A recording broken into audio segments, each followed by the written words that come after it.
Salut, aujourd'hui on se retrouve pour la deuxième partie des tutoriels pour apprendre à faire des renders Minecraft. Aujourd'hui on va apprendre à faire un render avec un monde Minecraft. Donc normalement ça devrait être plus simple que la première partie et aussi beaucoup plus courte parce que il y a moins de choses à faire, mais c'est tout aussi simple. Donc déjà dans un tout premier lieu, pour importer le monde Minecraft dans CKD, il va falloir un petit logiciel qui se nomme Manways. Donc hop, juste là. Il est gratuit, hein, il est parfaitement gratuit, il est trouvable très facilement sur internet. Je vous mettrai le lien bien évidemment en description. Et donc on va tout simplement le télécharger. Donc on va dans Quick Start, Download, et puis on clique sur Windows. Bon, vu qu'il n'est pas souvent téléchargé, si vous êtes sur Chrome il va sans doute vous dire ça, mais vous faites juste conserver. Donc vous l'ouvrez, et donc vous avez votre petit WinRAR ou 7zip, ça dépend, et vous allez extraire tout simplement le logiciel sur votre bureau ou autre part, on s'en fiche, c'est pas important. Donc on a Manways, va vous falloir un monde Minecraft ou un Schematics, donc ça marche avec les deux, c'est ça qui est bien. Moi je vais utiliser un monde Minecraft. Et donc on va ouvrir Manways, hop, Manways exe, ça se présente sous cette forme. Bon, en tout premier lieu, on va ouvrir le monde Minecraft, donc File, Open, et on va chercher le monde en question. Une fois qu'on est dans le dossier, on vient ouvrir le level.dat. Et voilà, vous avez une rapide preview de votre monde. Et donc moi, il y a un petit village juste ici que je vais venir prendre. Donc pour sélectionner tout ce que vous voulez exporter, vous faites clic droit et vous glissez. Moi je prends une grande zone, mais si votre PC n'est pas assez puissant, vous pouvez très bien prendre une petite zone, c'est pas important. Il y a ça qui apparaît, vous faites juste oui. Et ici, vous pouvez voir que vous pouvez choisir la sélection, la hauteur et la profondeur. Juste ici. Et nous on va tout mettre au max. Une fois qu'on a fait ça, on va faire File, Set Terrain File, et donc ça va ouvrir un petit explorateur Windows. Juste ici nous avons plein de textures qui correspondent à la texture donc, de base de Minecraft, ou par exemple la Sphax qui est donc BDcraft, donc un texture pack. Donc il y a plusieurs texture packs, après vous pouvez faire le vôtre, mais c'est chiant en fait. Et on va prendre celui de base, donc terrainExt.png, vous double-cliquez, voilà, et vous venez faire encore File, et Export for Rendering. Ici vous allez choisir là où vous voulez l'exporter. Moi je vais le mettre sur mon bureau. Mais exportez-le bien dans un dossier parce que ça va pas créer qu'un seul fichier. Moi je vais mettre map tuto. Et donc pour le nom, pareil. Donc on fait entrer. Vous avez ça qui apparaît. Normalement vous ne touchez à rien. Vous faites OK, là, ça charge en bas. Donc on peut fermer Manways, c'est déjà fini avec. Donc on a ici notre dossier avec la map. Donc on peut l'ouvrir et voir que il y a la map ici en OBJ et en MTL. Donc on va simplement utiliser le OBJ et cette texture là. Donc maintenant on peut lancer notre C4D. Donc vous allez sur un projet vide et vous allez venir ici dans Fichier et fusionner. Fusionner c'est juste importer, hein. Donc faites pas ouvrir sinon ça va vous ouvrir l'OBJ. Non, on veut fusionner. On va venir chercher notre map OBJ. Donc juste ici. Donc là vous avez ça qui apparaît et ici dans échelle il faut mettre 100. Donc en centimètres. Hein. Et vous touchez à rien d'autre. Là ça charge en bas. Voilà. Notre monde est importé, mais comme vous pouvez voir, il n'y a aucune texture parce que CKD n'a pas réussi à la charger. Et on va y remédier très simplement. Ici, dans toutes les textures, vous voyez qu'il y en a pas mal. Vous allez faire CTRL A, clic droit sur une des textures, et supprimer les matériaux en double. Voilà, normalement vous avez plus que 4 ou 5, ça dépend. Et donc vous allez double-cliquer sur une texture, là, donc vous avez ça qui apparaît. Et ici dans le nom de la texture, vous allez cliquer, hop, on va venir choisir une autre texture. Donc on retourne dans le dossier de la map, et on va choisir Map Tuto RGBA. Quand vous avez ça qui apparaît, vous faites non. Et en échantillonnage, vous mettez 100. Vous pouvez copier l'adresse ici, donc CTRL A, CTRL C, et vous allez cocher alpha. Donc on reclique ici et on vient coller ce qu'on a copié. Et on fait bien en échantillonnage 100 aussi. J'ai fait une connerie. Fallait sélectionner toutes les textures. Donc je vais en refaire pour celle-là. Et cette fois-ci, il faut bien sélectionner toutes les textures noires. Mettez bien échantillonnage en 100. Parce que sinon, là vous pouvez voir que c'est... Voilà, c'est correct, sauf que si on met l'échantillonnage en 100, enfin en MIP ou autre chose, oula, vous pouvez voir que ça adoucit votre texture, mais nous on veut pas ça. Donc mettez bien votre échantillonnage en 100. Donc le monde Minecraft est importé. Je vais peut-être placer le personnage de la première partie. Je fais une petite pause, etc. Mais tout ça en timelapse. Donc pour importer un iSwitch, si vous l'avez déjà fait, vous faites pareil, fusionner. Hein.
Petit tips, si vous voulez faire une pose d'un personnage qui marche ou qui court, vous pouvez ici d'aller dans le custom body faire Q, cliquer dessus comme dernière fois, aller dans animation, et ici vous avez auto walk, walk et run. En gros ça va juste changer ce contrôleur qui juste permet de faire une marche automatique, ou alors si on le met en run, faire courir. Voilà, ça fait gagner un peu plus de temps.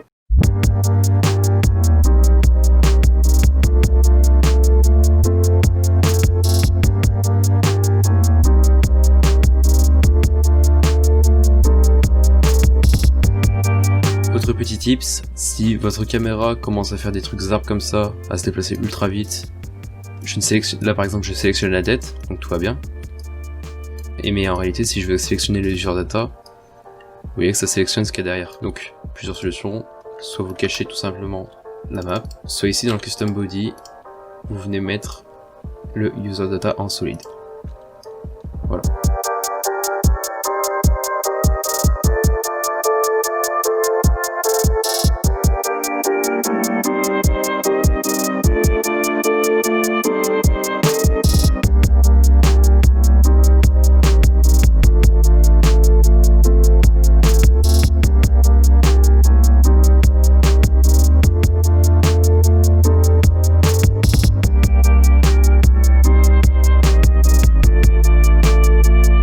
Vous pouvez voir ici que c'est assez vide, mais on peut le combler tout simplement en dupliquant la map. Donc on maintient contrôle, on duplique, bon forcément ça va un peu ramer, et donc on vient prendre en général une montagne. Donc là par exemple la montagne en AG c'est très bien. On vient la mettre comme ça à l'arrière, il n'y a pas besoin que ça se colle très bien ou quoi, ça se verra pas de toute façon. Donc on revient dans la caméra, on peut même surélever un peu, tant qu'on voit pas de bord comme ça, tout va bien. Voilà, comme ça c'est plutôt joli. Donc voilà, donc on peut aussi désactiver pour éviter de ramer. Donc maintenant tout ça c'est fait, on va pouvoir passer à la Lightroom et donc au render settings, parce que là si on fait un render, voilà, c'est plutôt assez laid, on va pas se mentir. Pour la Lightroom, encore une fois Anish nous donne tout. Pour le render settings aussi, on va utiliser le même, hein, c'est pas important. Donc ouais, évidemment on retourne dans Extra, Lightroom et on importe render settings, et cette fois-ci on importe sky. On vient déjà modifier nos render settings, donc on coche ces trois là.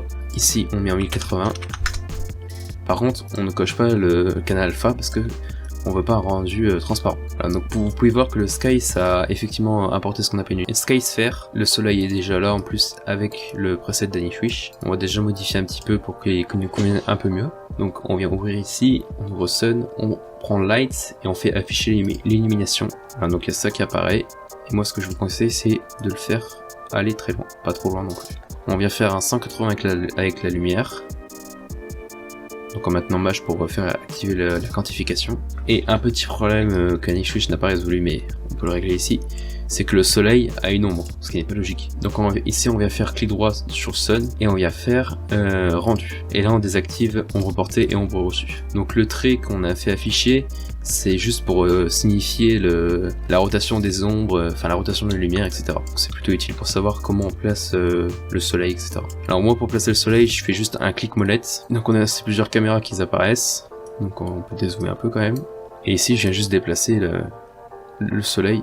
Hop, pour qu'il soit pas trop haut non plus parce que ça sert à rien. Et qu'il soit à peu près au centre de la scène. Donc on vient placer notre soleil comme il se doit. Je vais le mettre derrière histoire qu'on le voit. Et on vient le faire une rotation pour pointer notre personnage, plus ou moins. On n'est pas à ça près. Et donc là, si on fait un rendu...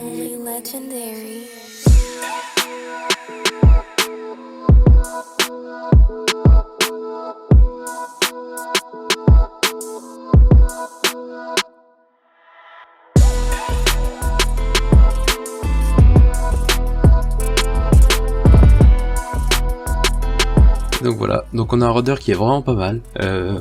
Alors le mieux bien sûr c'est de mettre le soleil face au personnage. Mais là j'ai envie de vous montrer un petit truc qui est sympa dans ces 4D. C'est les effets de caméra. Donc je vais juste mettre le soleil comme ceci. Juste histoire qu'on le voit dans la caméra. Alors elle est beaucoup trop près hein, bien sûr, mais on vient le reculer parce que là il est 10 fois trop près. On pouvait aussi le changer de sa taille, hein, c'est pas un problème non plus.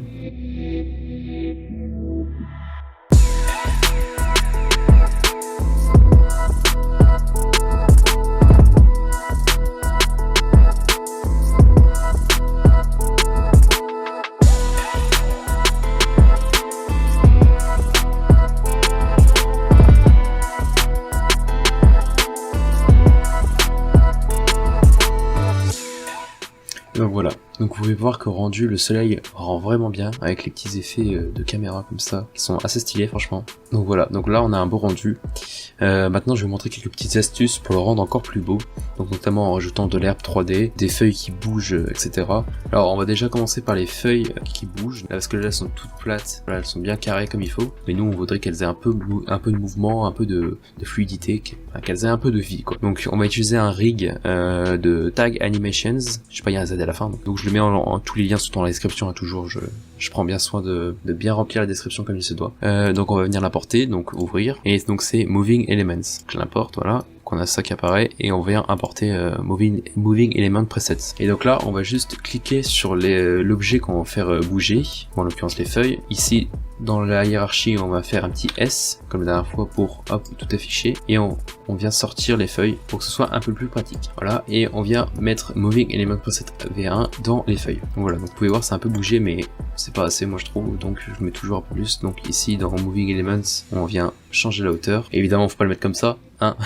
On va le mettre à quelque chose de raisonnable. Et vous pouvez voir que d'ailleurs pendant l'animation, voilà, ça rend assez bien. Voilà, donc ça c'est déjà fait, c'était vachement rapide. Maintenant on va remplacer toutes les herbes par des herbes 3D. Alors bien évidemment on va pas faire tout ça à la main parce que ça va prendre un petit peu de temps, juste un petit peu. Non sérieusement, on va encore utiliser un rig de Tag Animations. Franchement je sais pas comment il a fait mais il a géré de ouf ce gars. Donc voilà, on vient ouvrir, encore une fois, donc on vient importer voilà le Ritmap plugin. Donc on importe celui-là, voilà. Et donc vous pouvez voir que d'ailleurs qu'on peut remplacer toutes les plantes, toutes les lumières ou tous les objets. Nous on va s'occuper des plantes uniquement. Et dans la niche il y a déjà de l'herbe 3D juste ici dans Effect qu'on vient l'apporter. Et d'ailleurs vous pouvez voir que elle bouge aussi, et d'ailleurs elle bouge plutôt bien, franchement c'est plutôt joli. Donc on retourne à notre personnage, et donc dans Plant Map plugin V1 on vient dans le user data, et puis ici on va mettre la plante en 3D. Donc en l'occurrence là c'est grasse tout simplement. Donc on vient glisser, et toutes les herbes ici en 2D, on va déjà supprimer toutes celles qu'on voit pas pour éviter que le PC écrit. Je vais sélectionner toutes celles que je vois. Déjà je vais sortir, je vais le renommer 2D grasse, voilà. Est-ce qu'on en voit dans l'autre? Non, pas vraiment. Et donc je vais venir sélectionner toutes celles qu'on voit. Faut savoir que le plugin Remap est assez gourmand, donc n'hésitez pas à le cacher s'il fait ramer un peu votre PC.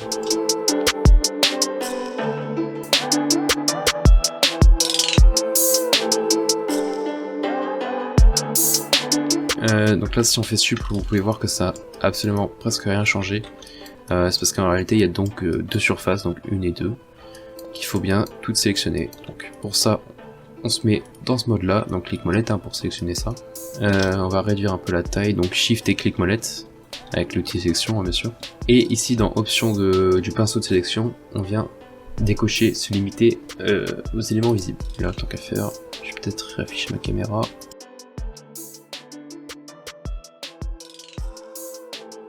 Voilà, et donc là normalement si je fais UI, voilà, ça a bien inversé la sélection, donc on peut faire supprimer.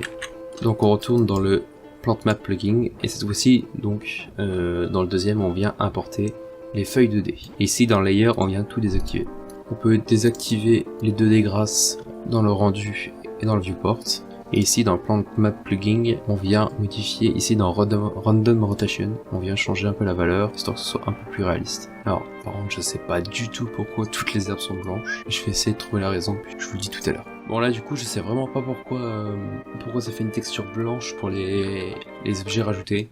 Testez par vous-même et dites-moi dans les commentaires ou sur le serveur si ça vous le fait ou pas. Là franchement je sais pas du tout, je dirais peut-être aussi dans un commentaire épinglé si j'ai trouvé la solution, mais là je l'ai pas, donc je vais me contenter de simplement supprimer et me contenter des herbes parfaitement normales avec quand même un moving element, ce sera déjà un peu plus classe. On peut d'ailleurs aussi appliquer le moving element sur le haut. Maintenant que tout ça est fait, c'est déjà un peu plus joli au niveau de l'herbe et des arbres. Franchement c'est vraiment con que le plugin fonctionne pas, il fonctionnait bien avant mais là aucun moyen de trouver la solution au problème des textures blanches. Franchement là je n'ai vraiment aucune idée, mais ça ne nous empêche pas de faire un beau render quand même, hein. Là si on lance le rendu...